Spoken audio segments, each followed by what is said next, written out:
Wala silamɛ denmisɛnninw Afrique jeunes men kangarida gɛlɛn ɲɛsin aw ma a y'aw cɛsiri cogo bɛɛ lajɛlen na aw kana bɛn ninnu ka janfa kɔnɔ dɛ minnu bɛ réseau sanfɛ u bɛ internet kan u bɛ Facebook kan u bɛ fan bɛɛ u ka numéro bilalen bɛ k'i k'olu wele dɔrɔn pour que ka kɛ milliardaire ye yɔrɔnin kelen tile kelen anw ala kira n bɛna n balimakɛ min ka histoire k'a la dɔ de sera a ma parce que ale ye commerçant de ye k'a fɔ a ye a bɛ fɛ ka kɛ milliardaire ye a bɛ fɛ ka kɛ setigi ye wa a bɛ fɛ ka kɛ nafolotigi ye wa pour que a ka kow ka nɔgɔya a dɔw kɔni bɛ ale bulu dɔn olu kɛra sababu ye k'ale ta nɔgɔya k'u bɛ bɛnɛ n bɛna vocaliw jouer aw yɛrɛ b'a lamɛn bismillahi alqail fi kitabihi alaziz alam ahad ilaykum ya bani adama an la ta'budu shaytana innahu lakum aduwwun mubin wa an ibuduni hadha siratul mustaqim ولقد أضل منكم جبلا كثيرا فلم تكونوا تعقلون السلام عليكم ورحمة الله تعالى وبركاته أمبال مسلمو أمبال ملاجل كيلو أمباو فو أمباو بركادا أنا أمبال من كيدو بايسا دوكرا على أنسيرا بين بمكوما مالي جيري ماجو الحمد لله ني فيديو نفا مامباي فيديو مي لدي كان جيلون باكونو والله لدي كان جيلون باكونو anga kira Muhammad alayhi salatu wassalam ako adinu nasiha islamiyya ikono nanjele yadi kodo be sena jiye kono bi wari bara kunko kan yani wari barakelaw munun be no ton kuntan bu bolo ku be wari barake mogow ye bene jamana kan a base belebele bene a dɔw bɛ Cameroun, Nigeria, Afrique pays caman de b'a kɔnɔ bi jigitigɛ belebele dɔ bɛ yen africain jeunes de bɛ ka bɛnbɛn ninnu ka jan kɔnɔ piège dɔ de don wallahi aliyul azim ala k'an bɛɛ kisi ni maa o maa bɛnn'a kɔnɔ i ta bɛ sɔn ka kɛ ala de k'a fɔ ko hali ba kun ka n'i bange parce que kɔlɔlɔ min don non seulement a bɛ ka diɲɛlatigɛ bɛɛ tiɲɛ k'a d'i ma hali wolodenw a t'u to yen a kɔlɔlɔ t'u to yen sitanɛ ka cɛsiriw don o de y'a to n ye video la daminɛ ni o aya de ye ala bɛ k'a fɔ an ɲɛna ko an k'an cogo dɔn an kana sɔn abadan sitanɛ ka piègew n'a ka janw anw ka bɛn a kɔnɔ silamɛw kan bɛ aw de ma maliyɛnw kan bɛ aw de ma afirikɛnw kan bɛ aw de ma aw minnu bɛ k'aw ka diɲɛ n'aw ka kiyama jɔrɔ aw minnu bɛ fɛ k'i ka diɲɛlatigɛ kɛ ka sɔrɔ kɔlɔlɔ gɛlɛnw bɛ kɔlɔlɔ gɛlɛnw na i m'i yɛrɛ sɔrɔ a kɔnɔ n bɛ ka ladilikan fɔ aw de ye anw de bɛ wele su ni tile k'a nasugu bɛɛ lajɛlen fɔ anw ye kalo laban in dɔrɔn kɔnɔ n bɛ se k'a fɔ a bɛ mɔgɔ 8 bɔ min ye ne wele u bɛ kasi u ɲɛji la parce que u kɛlen don k'u yɛrɛ sɔrɔ nin kɔlɔlɔ ɲɔgɔn dɔ kɔnɔ kɔlɔlɔ in ye mun de ye u bɛ réseau dayɛlɛ internet fan bɛɛ dɔw b'a fɔ ko argent facile ni ma fili a fɔ cogo la wari nɔgɔmani quoi c'est à dire ka kɛ milliardaire ye kalo dama damani kɔnɔ dɔw b'a fɔ ko magique wari magique l'argent magique wa mun de o n'a ɲɔgɔnnaw a qualitéw ka ca mais a caman bɛ yen tɔnw de b'u bolo a base n ye caman min ye n wele minnu y'an wele a caman bɛ yen olu taw ye tɔnw de ye olu taw ye tɔnw de ye o de y'a to n y'a kanu an balima dɔ bɛ yen an bɛ mɔgɔ kelen ka vocaliw ta k'o jouer ladili kama u bɛ na mɔgɔw ma ni sira min ye a bɛ na laban ko min na e k'a dɔn i k'i jija saya ka se ma i kana don a kɔnɔ o y'an balima dɔ sɔrɔ mais ala ka se kɔnɔ ni kuranɛ ni ala ka puissance ye ni ala ka force ye an y'a dɛmɛ k'a bɔ a kɔlɔlɔ kɔnɔ mais an bɛ kangari gɛlɛn da silamɛw ye aw bɛɛ lajɛlen ko don n'i y'a mɛn ko a bɔnna a sigila kan di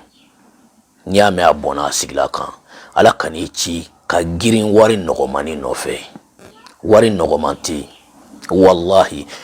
wala silamɛ denmisɛnninw Afrique jeunes men kangarida gɛlɛn ɲɛsin aw ma a y'aw cɛsiri cogo bɛɛ lajɛlen na aw kana bɛn ninnu ka janfa kɔnɔ dɛ minnu bɛ réseau sanfɛ u bɛ internet kan u bɛ Facebook kan u bɛ fan bɛɛ u ka numéro bilalen bɛ yen k'i k'olu wele dɔrɔn pour que ka kɛ milliardaire ye yɔrɔnin kelen tile kelen anw ka alakira Muhammad alayhi salatu wassalam a ka conseil dɔ bɛ yen conseil min bɛ aw hakili jigin a la kumakan gɛlɛn don dɛ a ko li kulli ummatin fitna manton ni Allahu ye u bila dugukolen kan ko ala ye fitina gɛlɛnba dɔ bila u cɛla fitina min bɛ kɛ sabu ye k'u bɛɛ lajɛlen halaki ni ala ka kisi n'a ka kanda tɛ mais ko ale alakira Muhammad alayhi salatu wassalam ale ka manton ka fitina wa fitnatu ummati almalu ale ka manton ka fitina ala ye fitina gɛlɛn min bila ale ka manton adamadenw ni ɲɔgɔn cɛ ko ye nafolo di nafolo o de bɛ ka dudumanbaw ci bi ka balimaw fara ka sinjiw fara ka fakelenw fara ka furudumanw fara nafolo a ye teriya fara bi pewu nafolo ye kow tiɲɛ n bɛna n balimakɛ min ka histoire k'a la dɔ de sera a ma parce que ale ye commerçant de ye k'a fɔ a ye a bɛ fɛ ka kɛ milliardaire ye a bɛ fɛ ka kɛ setigi ye wa a bɛ fɛ ka kɛ nafolotigi ye wa pour que a ka kow ka nɔgɔya a dɔw kɔni bɛ ale b'olu dɔn olu kɛra sabu ye k'ale ta nɔgɔya k'u bɛ bɛnɛ n bɛna vocaliw je aw yɛrɛ b'a lamɛn ala ka se kɔnɔ ale taara o y'a nɛgɛ toujours n b'a f'i ye a bɛɛ bɛ sɔrɔ a kilan bɛɛ bɛ sɔrɔ o de fɛ i terikɛ dɔ de bɛ n'a f'i ye karamɔgɔkɛ e bɛ sɛgɛn min kɔnɔ san joli e tɛna ne bɛ se k'i bɔ a kɔnɔ ne ni maa dɔw bɛ jɛn na olu bɛ se k'i dɛmɛ i bɛ ɲani min kɔnɔ n balimamuso ne ni maa dɔw bɛ jɛn na olu bɛ se k'i dɛmɛ bon n'o ye e nɛgɛn ka taa depuis i bɛ se a mɔgɔw fɛ yen depuis e bɛ foli kɛ i bɛ taa sɔrɔ labɛn jan bɛɛ lajɛlen labɛnnen don e kama ka ban daga dɔw ni fɛn dɔw ni furaw ni fɛn dɔw bilalen don i bɛ taa a bɛ f'i k'olu de min k'i tɛgɛ ko i k'a don ta i k'a bɔ tan fɔlɔ ɲani ni ɲɛmɔgɔ yɛrɛ ka kuma e b'o bɛɛ de kɛ ka sɔrɔ ka n'i jɔ k'e nana ayiwa u b'a fɔ ayiwa tɔn de don anw ka tɔn filɛ u bɛ mɔgɔw yira i la i b'a sɔrɔ sin dɔw b'u bɛɛ la dɔw ta ye bulanɛgɛ b'u bɛɛ tɛgɛ la a dɔw ta ye berekenin de bɛ k'u bɛɛ bolo a dɔw ta ye sin dɔw kɔni b'a tɔnw tilan bɛɛ lajɛlen bolo u bɛ ɲɔgɔn dɔn ni mun ye mais a bɛ laban mun na u b'i nɛgɛ a daminɛ ka di a laban wallahi i bɛ n'an balimakɛ ka kuma mɛn u nana fɔ a ye k'a k'a fa ni a ba de di ka dɛlɛ d'a ma i fa ni ba di an b'a faga k'a k'i ka nafolo ko saraka ye ni o ma kɛ dɔrɔn e yɛrɛ nin bɛ to a la i yɛrɛ k'i labɛn saya kama i fa ni ba o di an b'o de nin bɔ subhanallah mais a daminɛ ninnu tɛ fɔ e ye o de y'a to a ye to ala kɔ a ye to kira kɔ an k'an balimakɛ ka vocaliw lamɛn an bɛ sɔrɔ ka segin ka na conseil dɔw di aw ma o de y'a to n ko nin video in a nafa a ka bon bonya dan bɛɛ lajɛlen na ala ka hɛrɛ kɛ n'aw ye ala ka yafa ni n'aw ma inshallah vraiment commerce ko ne fan fɛ tun gɛlɛya ne ma kosɛbɛ bon ne terikɛ dɔ tun bɛ yen ale ye o gɛlɛya kɔnɔ dɔn a ko non k'ale ka karamɔgɔ dɔ dɔn bɛnɛ i y'a faamu ko ale ka karamɔgɔ dɔ dɔn bɛnɛ ko dɔn n b'a essayer hali n bɛ message caman a bɛ n ka programme filɛ ne ko n ko ne kɔni n tɛ foyi kɔ n bɛ fɛ dɔrɔn n bɛ n ka harijigɛ ɲɛ sɔrɔ cogo min na ko non ko karamɔgɔ bɛ se ko bɛ se ka ɲɛ sɔrɔ n ka affaire ma donc fɛ sa ye a commencé ka message caman k'a fɔ bon n to commencé ka message ci caman ko non ko mako bɛ harijigɛ la a bɛ n ka kɔɲɔw filɛ bon a commencé ka n ka kɔɲɔw filɛ sisan a ko wayi ko tiɲɛ yɛrɛ la ko harijigɛ bɛ n na ko harijigɛ ba yɛrɛ bɛ n na mais ko fo n bɛ soutien baga de sɔrɔ mais soutien baga tɛ n na ko soutien min kan ka ne soutien ko bɛ n kɛrɛfɛ mais heure na o mako tɛ ne ka soutien na ko donc k'ale ka jinɛw ko olu bɛna ne dɛmɛ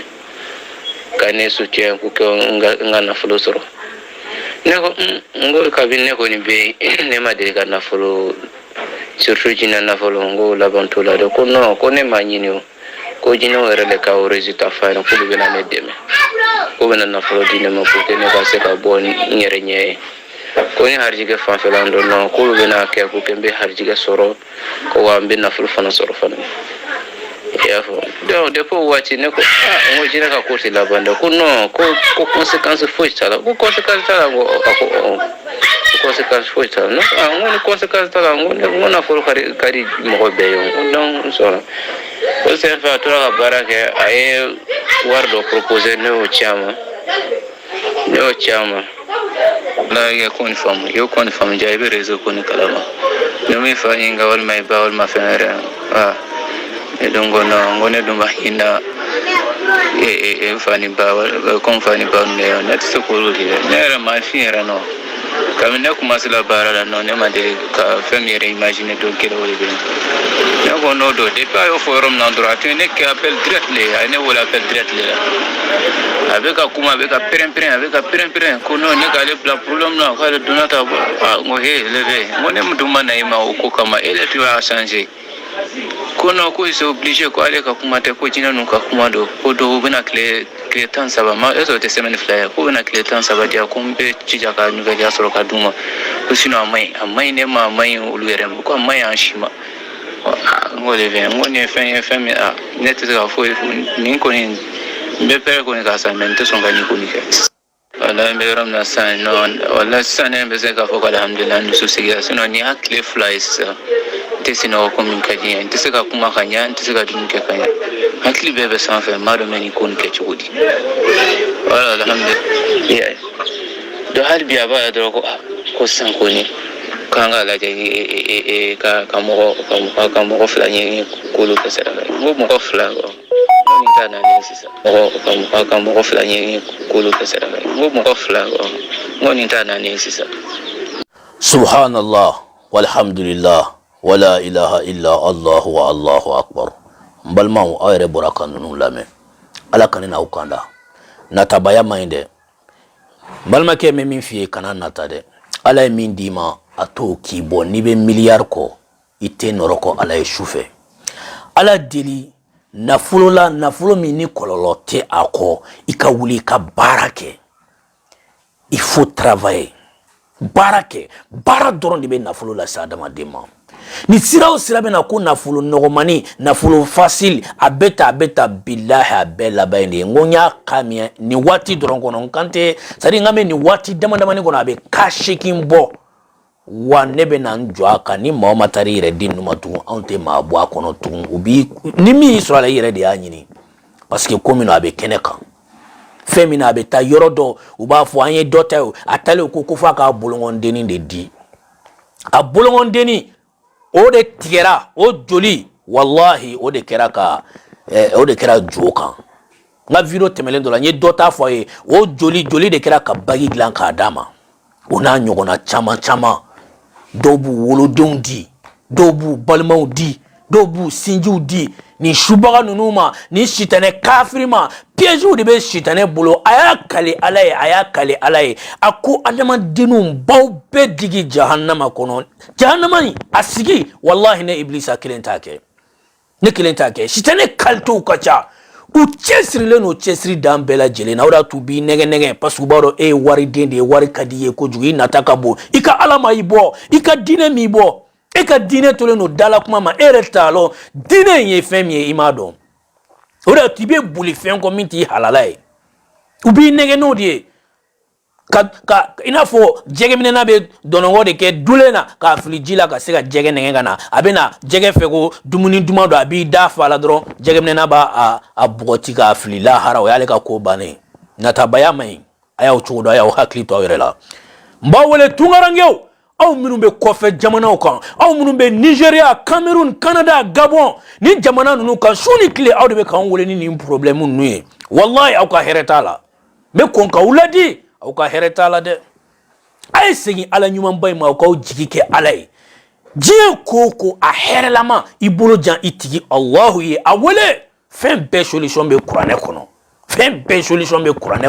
mbe siga kan fen be la jelen solution be Qur'an kono nga ni ye Qur'an blaki kodi ala makata jotugu de fe wal magata ton kirkaraw la wal magata jinetugu fe sigina kololoy hali iyelema ko wolonvlana uba kololo soro men natabaya odi be adama den seni ko na shugunu noma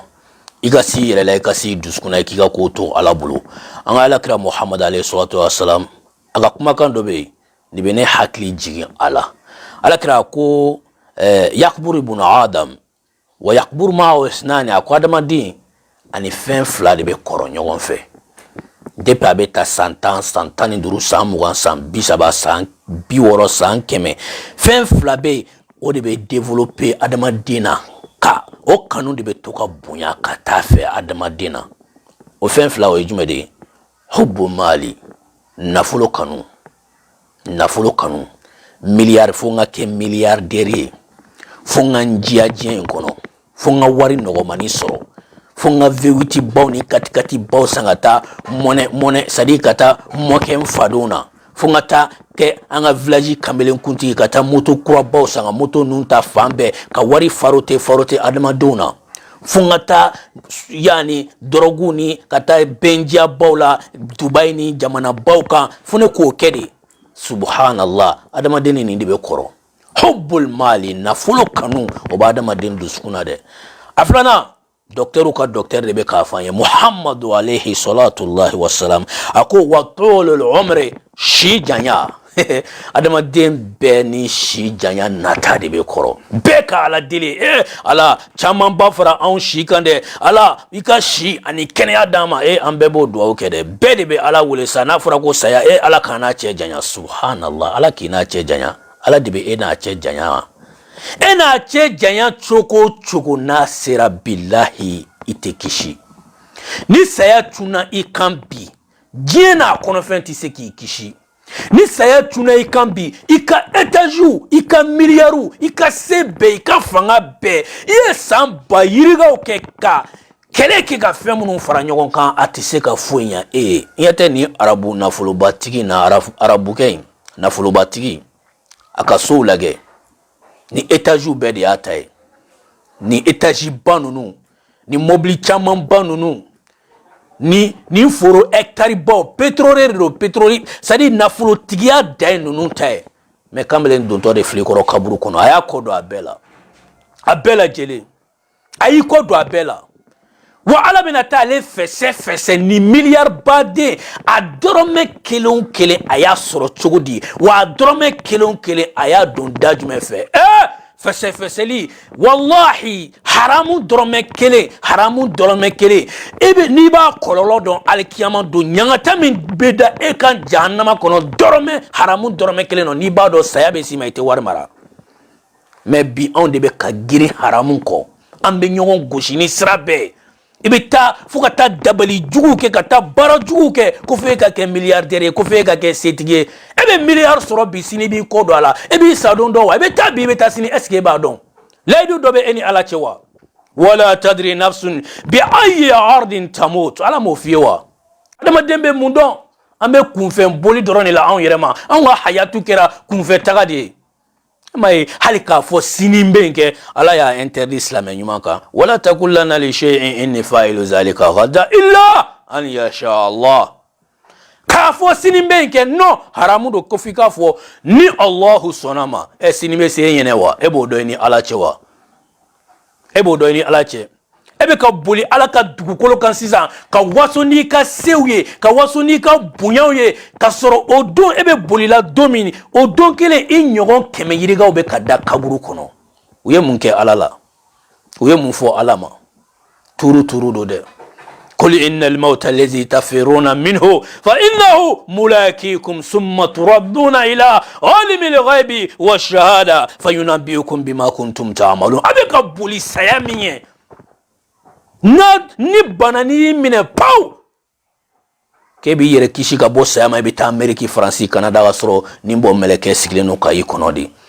abi fese billahi la lazim ka kuketa bela jelena wala balma kem balma musu natabayamai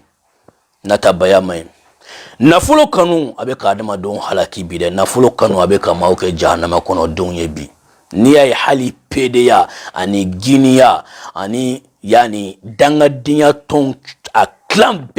klambe charleno Afriki jamana kan kamele ngoro de be na joy koro ita don ko chedo wa musodo billahi ha chama ina fulu kanude a chama te PDA ina ka kadu yede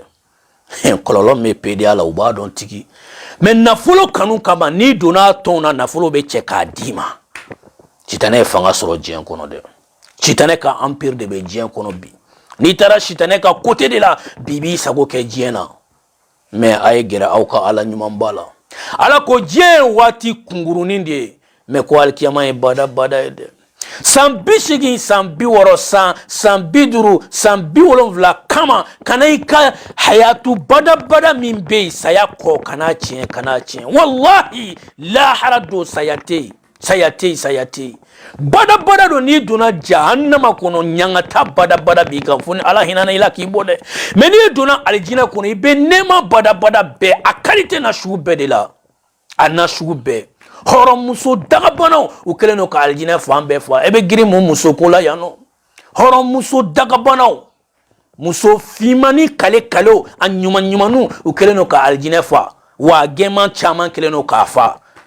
kwanga hakli to muso fima ona de anga wajula kwamba fa wo muso gema keleno ka aljina fa wo fima ye munke alala mbalma muso e kuma na fo chode suno billahi la azim muso fima mi ala yidan ki to chomina ki igolo to chomi ki poto chomi fima ni kale to chola sanu ni dolode jama lulu ni marjana de ama chedo be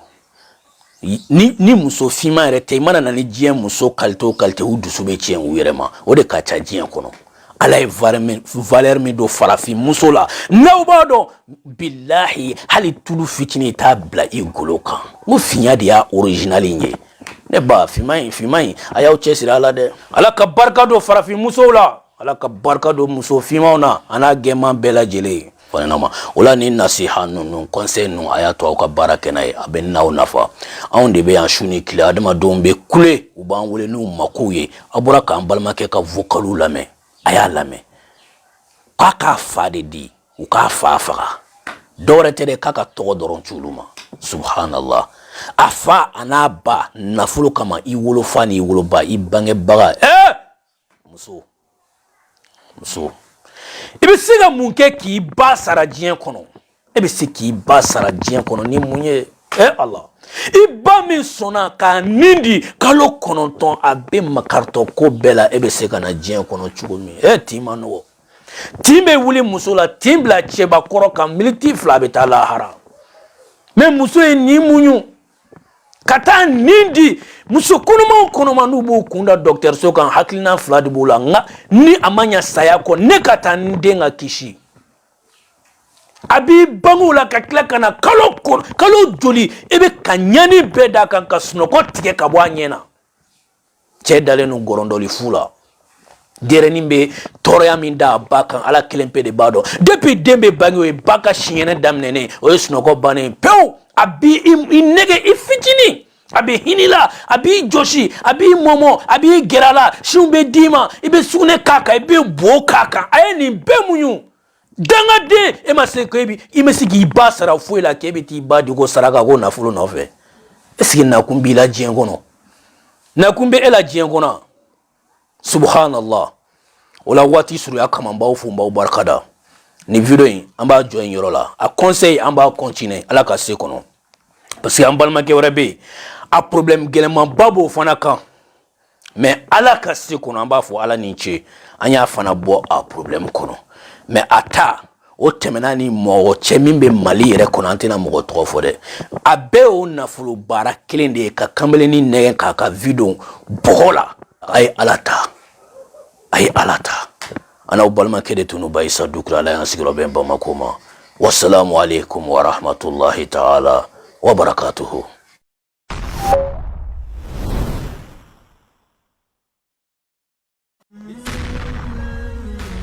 Al-Muhajirina TV, la chaîne de la vérité, rien que la vérité dans l'islam. Abonnez-vous. Bismillahirrahmanirrahim. جمعية المهاجرين الإسلامية. جمعية المهاجرين الإسلامية. L'association المهاجرين الإسلامية internationale. aw minnu b'a fɛ k'an ka video tɔ bɛɛ lajɛlen sɔrɔ walima a bɛ fɛ ka kɛ muhajiruna tɔndenw ye aw bɛ se ka vocal ci nin numéro kelen bɛɛ lajɛlen na n'o kɛra a bɛ fara tɔndenw kan walima aw k'aw abonné an ka pagew kan YouTube kan walima Facebook kan Al-Muhajirina hakilina kelen kungelena kelen ala ka diinɛ a bɛ kɛri ni tiɲɛ diɲɛ kɔnɔ cogo di